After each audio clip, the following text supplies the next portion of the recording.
ಮಾನವ ಕುಲಕರ್ಣಿ ಘಟನೆ ನಡೆದಿದೆ ಸರ್. ಅದ್ರ ಬಗ್ಗೆ ತಾವು ಇವತ್ತೇನು ದುರ್ಘಟನೆ ಆಗಿದೆ ಅದರಲ್ಲಿ ಈ ಮಹಾಕುಂಭ ಕಾರ್ಯಕ್ರಮ ಧಾರ್ಮಿಕ ಕಾರ್ಯಕ್ರಮಕ್ಕೆ ಹೋಗಿ ವಾಪಸ್ ಬರುವಾಗ ಹೆಚ್ಚು ಕಮ್ಮಿ ಒಂದೇ ಕುಟುಂಬದವರು ನೇಕಾರ ಸಮಾಜಕ್ಕೆ ಸೇರಿದಂಥವರೆಲ್ಲರೂ 6 ಜನ ಇವತ್ತು ಆಕ್ಸಿಡೆಂಟ್ನಲ್ಲಿ ಅಪಘಾತದಲ್ಲಿ ಮರಣ ಹೊಂದಿದ್ದು ಭಾಳ ನಮ್ಮೆಲ್ಲರಿಗೆ ಭಾಳಷ್ಟು ವೇದನೆ ಆಗಿದೆ, ದುಃಖ ಆಗಿದೆ. ಮತ್ತು ಗೋಕಾಕ್ ನಗರದ ಪ್ರತಿಯೊಬ್ಬರೂ ಸಹಿತ ಇವತ್ತು ದುಃಖದಲ್ಲಿ ಮುಳುಗಿದ್ದಾರೆ. ಅಷ್ಟೇ ಅಲ್ಲ, ಇವತ್ತು ರಾಜ್ಯದ ಮೂಲೆ ಮೂಲೆಗಳಿಂದಲೂ ಸಹಿತ ಇದ್ರ ಬಗ್ಗೆ ಬಹಳಷ್ಟು ಜನರ ಒಂದು ವೇದನೆಯನ್ನು ನಾವು ನೋಡ್ತಾ ಇದ್ದೇವೆ. ಮತ್ತು ಈ ಒಂದು ದುರ್ಘಟನೆಯಿಂದ ಇವತ್ತೇನು ಆ ಕುಟುಂಬದ ಸದಸ್ಯರು ಏನೊಂದು ಅಧೈರ್ಯ ಆಗಿದ್ದಾರೆ, ಅವ್ರಿಗೆ ಧೈರ್ಯ ಕೊಡುವಂತ ಶಕ್ತಿ ದೇವರು ಕೊಡ್ಲಿ ಅಂತೇಳಿ ದೇವರಲ್ಲಿ ಪ್ರಾರ್ಥನೆ ಮಾಡ್ತೀನಿ.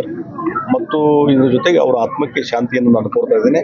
ಮತ್ತು ನಿನ್ನೆ ಬೆಳಿಗ್ಗೆ ನಮಗೆಲ್ಲ ಗುರ್ತಾದ, ನಾನು ದಿಲ್ಲಿಯಲ್ಲಿ ಇದ್ದೆ, ನಾನು ಒಂದು ಕಮಿಟಿ ಮೀಟಿಂಗ್ದಲ್ಲಿದ್ದೆ. ಬೆಳಿಗ್ಗೆ ಗುರ್ತಾದ ತಕ್ಷಣ ನಮ್ಮ ಜಿಲ್ಲಾಧ್ಯಕ್ಷರು ಸುಭಾಷ್ ಪಾಟೀಲ್ರು ನನ್ನ ಜೊತೆ ಸಂಪರ್ಕದಲ್ಲಿದ್ದರು. ಮತ್ತು ಜಿಲ್ಲಾಧಿಕಾರಿಗಳ ಜೊತೆನೂ ಮಾತಾಡಿದೆ, ಅಲ್ಲಿಯ ಡಿಸ್ಟ್ರಿಕ್ಟ್ ಅಡ್ಮಿನಿಸ್ಟ್ರೇಷನ್ ಜೊತೆನೂ ಮಾತಾಡಿ, ಮತ್ತು ಅಲ್ಲಿ ಅಡಿಷನಲ್ SP ನಮ್ಮ ಭಾಗದವರು ಇದ್ದರು, ಕಲಾದಿಗೆನ್ನವರು, ಅವ್ರ ಜೊತೆ ಸಂಪರ್ಕ ಇಟ್ಟು ಒಂದು ಅಲ್ಲಿ ಸರಿಯಾದಂಥ ವ್ಯವಸ್ಥೆ ಮಾಡುವಂಥದ್ದಕ್ಕೆ ಆಸ್ಪದ ಮಾಡಿದ್ರು ಮತ್ತು ಒಳ್ಳೆ ರೀತಿ ವ್ಯವಸ್ಥೆ ಮಾಡಿದ್ರು. ಅಲ್ಲಿಂದ ಈಗ ಅಲ್ಲಿ ಸರ್ಕಾರದ ಒಂದು ವ್ಯವಸ್ಥೆಯಿಂದ ಅಲ್ಲಿ ಆಂಬುಲೆನ್ಸ್ ಮಾಡಿ ಎಲ್ಲ ಮೃತದೇಹಗಳನ್ನು ಇವತ್ತು ಕಳಿಸುವಂಥ ವ್ಯವಸ್ಥೆಯನ್ನು ಮಾಡುವಂಥದ್ದು ಅಲ್ಲಿ ಜಿಲ್ಲಾ ವ್ಯವಸ್ಥೆಯನ್ನು ಮಾಡಿದರು. ಮತ್ತು ಅಲ್ಲಿ ಲೋಕಲ್ ನಮ್ಮ ಎಲ್ಲ ಪ್ರಮುಖರು ಮಾಡಿದರು ಅನ್ನುವಂಥದ್ದು ಈ ಸಂದರ್ಭ ಹೇಳ್ತೀನಿ.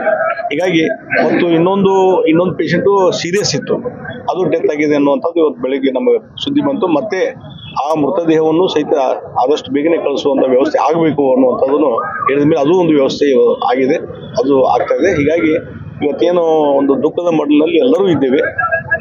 ಇದು ಈ ರೀತಿ ಒಂದು ದುರಂತ ಆಗಬಾರ್ದಾಗಿದ್ದು ದುರಂತ ಆಗಿದೆ.